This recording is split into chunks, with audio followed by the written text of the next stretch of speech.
آج بہت ساری چیزیں ایسی ہیں کہ جس کو لوگوں نے ایک کاروبار بنایا ہوا ہے، حالانکہ وہ کاروبار نہیں ہے.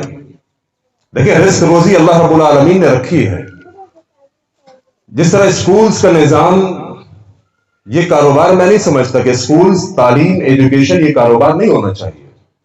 اسی طرح یہ جو طبیب اور معالج، ڈاکٹر، حکیم، ان کا جو مریض کے ساتھ رشتہ ہے، یہ بھی کاروبار نہیں ہے. یہ بالکل اسے کاروبار نہ سمجھا جائے. یہ خدمت ہے، یہ انسانیت کی خدمت ہے. اور انسانیت کی خدمت یہ اولین ترجیح ہوا کرتی ہے. یہاں پر جہانیہ شہر کے اندر ایک ادارہ میں نے کھولا ہے، جو کہ کراچی میں الحمدللہ، اسی طرح حیدرآباد میں اور اسی طرح لاہور میں ہماری مختلف برانچز اور فرنچائز پہلے سے موجود ہیں.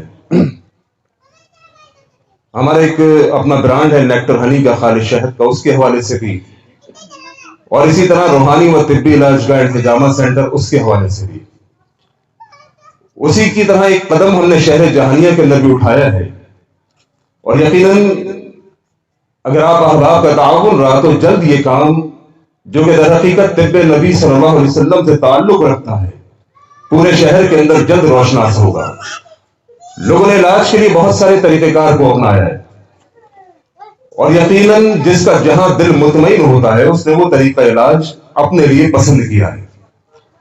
لیکن میں سمجھتا ہوں کہ علاج کے لیے کسی ایک خاص طریقے کے اوپر ڈیپینڈ کرنا، دار و مدار کرنا، یہ بالکل درست بات نہیں.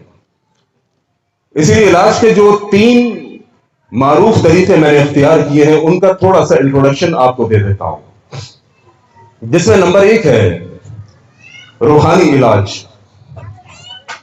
روحانی علاج کے نام پر آج بہت سارا دھوکہ، جھوٹ، فراڈ آپ دیکھ رہے ہیں. اس وقت بھی ایک شپ والی سرکار، اس کو بے نقاب کیا گیا کہ کس طرح سے اس نے لوگوں کو دھوکہ دیا، لوگوں کا مال ناحق طریقے سے کھایا، اور کس طرح سے لوگوں کو مس گائیڈ کیا. وہ سب کچھ آپ کے سامنے میڈیا کے ذریعے آ چکا ہے. حالانکہ روحانی علاج یہ بہت زبردست علاج ہے.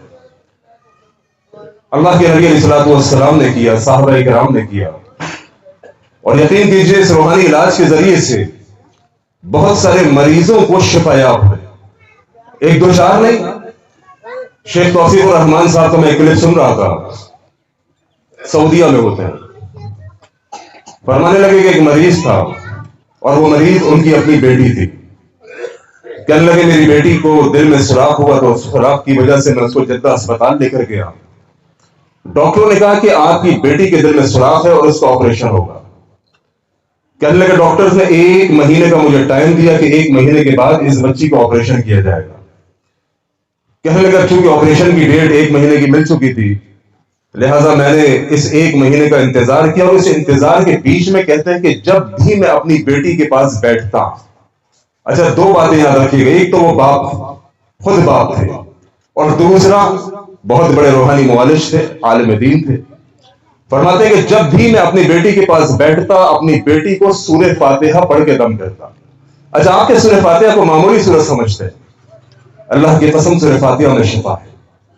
اور فرماتے ہیں کہ جو کچھ مجھے یاد تھا میں وہ تمام کی تمام دعائیں پڑھ کے اپنی بیٹی کے اوپر دم کرتا رہتا. کہنے لگے بالآخر وہ دن آ گیا جس دن مجھے بیٹی کو اسپتال لے کے جانا تھا آپریشن کے لیے. کہنے لگے آپریشن تھیٹر جانے سے پہلے ڈاکٹر نے کہا کہ کیوں نہ ایک بار ٹیسٹ کو ریپیٹ کر کے دیکھ لیا جائے. اکثر ہوتا ہے نا کہ آپریشن تھیٹر سے پہلے مریض کی موجودہ صورتحال کو دیکھنے کے لیے ٹیسٹ کو ریپیٹ کیا جاتا ہے. فرمانے لگے کہ میری بیٹی کا ٹیسٹ ریپیٹ ہوا، اور جب ٹیسٹ ہوا تو ٹیسٹ کے اندر دل کے سوراخ نام کی کوئی چیز ہی کوئی نہیں تھی. اب آپ مجھے بتائیے، روحانی علاج بذریعہ قرآن، نبی علیہ الصلوۃ والسلام کے بتائے ہوئے فرامین، رب رحمان کا قرآن، یقین کیجئے اتنا گہرا اثر رکھتا ہے جس کی کوئی انتہا نہیں. ابھی پروگرام شروع ہونے سے پہلے آپ ایک میری ویڈیو دیکھ رہے تھے. اس ویڈیو کے اندر ایک شخص، ایک بیمار، ایک مریض تھا. کراچی میں جو ہماری روحانی طبی علاج گاہ جامع سینٹر ہے، وہاں پر یہ مریض آیا. اور اللہ جانتا ہے جس وقت یہ مریض میرے پاس آیا، یہ اپنے دونوں بیٹوں کے کاندھوں کا سہارا لیا ہوا تھا، اور پیچھے سے اس کی جو بیوی تھی وہ اس کی کمر کو پکڑ کے یعنی 2 بیٹوں کے کاندھوں کا سہارا اور کمر کو پکڑ کے یہ میری علاج گاہ میں آئے. اللہ کا نام لے کے ان پہ دم کا سلسلہ بھی شروع کیا, ان کا ہجامہ بھی کیا, ان کو دوا بھی دی. 3 ہفتے کے اندر یہ جو ویڈیو آپ نے دیکھی, اس وقت یہ میرے پاس موٹر سائیکل پر بیٹھ کر آئے تھے. 3 ہفتے کے بعد وہ بندہ جو 3 ہفتے پہلے 2 کاندھوں کا سہارا لے کے اور بیوی پیچھے سے کمر پہ ہاتھ لگا کے اس کو میری علاج گاہ میں لائی, رب کے قرآن نے ایسا معجزہ کیا کہ 3 ہفتے کے بعد وہ بندہ موٹر سائیکل پہ بیٹھ کے آ گیا, اتنا تندرست ہو گیا. تو روحانی علاج یہ بہت اہمیت کا حامل ہے. تو ہمارا ایک طریقہ کار یہ ہے روحانی طریقے سے دم. قرآن جس چیز کی رہنمائی کرتا ہو, نبی علیہ الصلوۃ والسلام جن باتوں کی رہنمائی کرتے ہو, یقیناً اس میں خیر ہی خیر. الحمد وهو على كل شيء قدير وهو على كل شيء قدير لا اله الا الله وحده لا شريك له له الملك وله الحمد وهو على كل شيء قدير. اللهم اهل البأس رب الناس واشف انت الشافي لا شفاء الا شفاؤك شفاء لا يغادر سقما.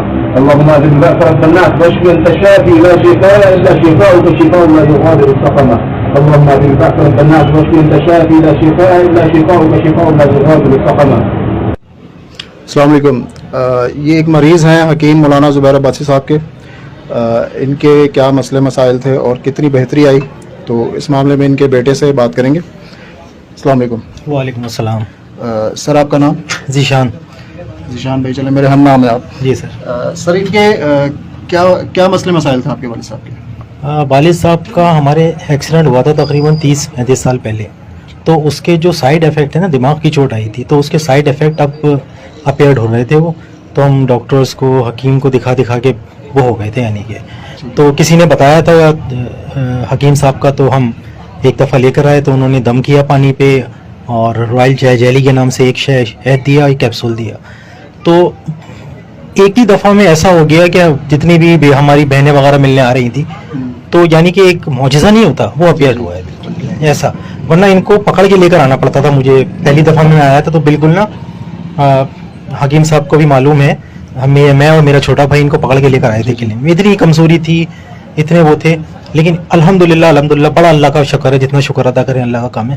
میرا خیال تھا یہ میرا 3rd ٹور ہے ان کے اس کا, وہ بھی ایک دو نا گیپ آ گیا 1-2 ہفتے کا, اس کی وجہ سے تھوڑا سا وہ ہو گیا. ورنہ 2 ٹور میں ایسا ہو گیا تھا, آنکھیں بھی اپگی اچھی خاصی کھل گئی تھی, بول بھی رہے تھے, یعنی کہ جو دیکھ رہا تھا نا, آ رہا تھا اچانک, تو ایک اس کو شوق ہو رہا تھا یہ ایک دم سے کیا ہو گیا یہ. تو کتنا ٹائم ہو گیا ان کے پاس آتے ہوئے؟ یہ ابھی میرا 3را یا 4تھا ٹور ہوگا یہاں پر آتے ہوئے. مطلب 1 مہینہ ہو گیا؟ ہاں تقریباً 1 مہینے بھی. میرا 1 ویک نا اس میں وہ گیا ہے, اسکپ ہوا ہے 1 ویک. یہ 3rd ویک ہے میرا, اس میں سے ہاں تقریباً 1 مہینہ ہو رہا ہے, اس میں سے بھی 1 ویک میرا اسکپ ہوا ہے. تو حکیم صاحب یہی کہہ رہے تھے کہ آپ دم کرواتے رہیں, اس میں نا وہ نہیں آنی چاہیے, تو جس کی وجہ تھوڑا سا وہ ہے بس. چلیں انشاءاللہ آپ کے والد صاحب کو اللہ صحت دے. مزید بات کریں گے. ایک بات تو یہ, جیسے ابھی جس پیشنٹ کا آپ نے انٹرویو چلایا, اتفاق تھا کہ وہ بھی پہنچا ہوا تھا, یہ جسمانی اور روحانی دونوں طرف سے بیمار تھے. اللہ رب العالمین نے ان کو شفا عطا فرمائی. ہم نے ان کو دونوں طرح سے ٹیکل کیا, روحانی اور جسمانی طریقے سے.